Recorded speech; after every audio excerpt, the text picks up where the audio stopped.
Место бакнежи, не бакна ти, место зборови, сакам песна да ти дарам од неа. Срамежливо да ти шепне глас, те сакам, сакам јас.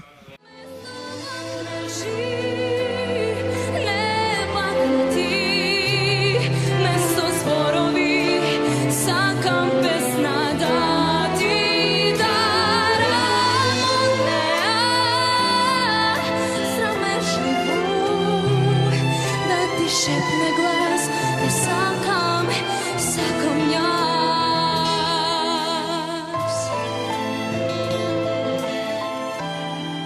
Антонија Гиговска во ексклузив МК. Конечно, Антонија, да дојдеш од Белград во Скопје, премногу настапи, значи Пивофест, Макфест и конечно ние те најдовме. Сега си тука со нас. Сакаме да те прашаме како си помина на Пинковиќ звездички, што ти донесоа тие и каков успех постигна таму, како си задоволна од победникот и дали беше тој твојот фаворит? Па задоволна сум од Пинковиќ звездички. Прво сакам да кажам дека беше многу напорно. Тоа е прво што ќе го кажам. И мило ми е што веќе заврши, зашто нема да патувам. Нема да патувам секој втор ден и мислам дека сега сум малку на рад и да одморам малку од сите настапи. Па сакам исто да кажам дека Пинковиќ звездички ми донесоа многу голем успех, бидејќи пред се е многу голема реклама за сите нас што бевме таму. Стекнав нови пријатели и мислам дека за секогаш ќе го памтам, бидејќи едно, како да кажам, посебно искуство за мене. Марко е супер дете, мислам дека можам да кажам дека и заслужено победи. Секој негов настап ми се допадна и мислам дека од некоја страна беше реално и можеби Мартија да победи, бидејќи таа е исто така добра и супер се дружиме. Мислам не бе издвоила никого, бидејќи пред се сме пријатели и мислам дека со сите ќе се дружиме и понатака. Заврши Макфест, настапи таму, го освои третото место. Нормално дека си сигурно задоволна со оглед на тоа дека си премногу млада. Дали приоритет ќе ти бидат тие фестивали кои што се настапува во живо? Па приоритет пред се и пред да започне Пинковиќ звездички ми беа фестивалите. Значи имам настапувано на многу фестивали и надвор државава.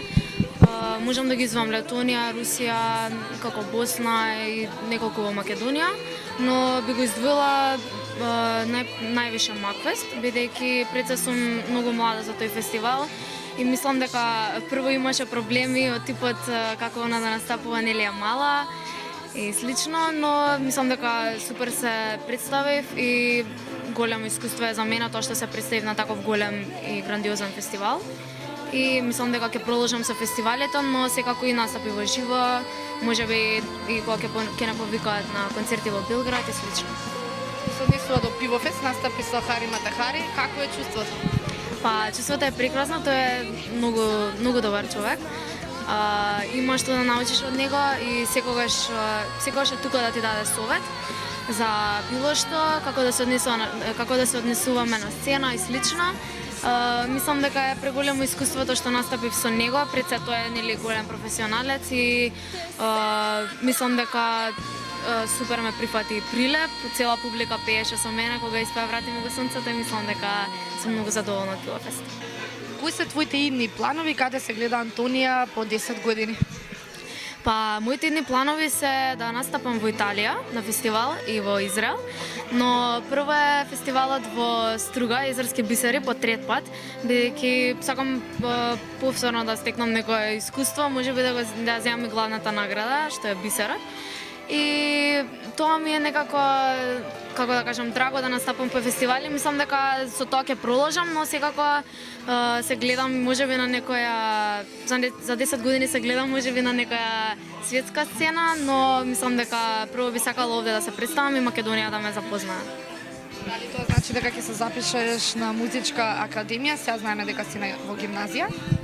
Па, музичка академија сакам да биде или во Русија или во Бугарија, но поради тоа што е малку далеку Русија, мајка ми ќе збесне дома, Мислам дека би одбрала Бугарија, секако е поблиску и мислам дека се истите можности како и во Русија. Па ќе размислиме се уште сум средно и треба да го завршам како што треба. За крај да те прашаме, нели е лето, каде ќе одиш на одмор, дали ќе одмараш некаде? Па се уште немам планови некои, бидејќи нели само што завршив со овие турнеи и слично, но мислам дека веќе дојде крајот на настапите и мислам дека би можела нешто да испланирам, можеби некаде на одмор во Охрид или нешто слично. Јас сум Антонија Гиговска, а вие гледате и читате Ексклузив.мк.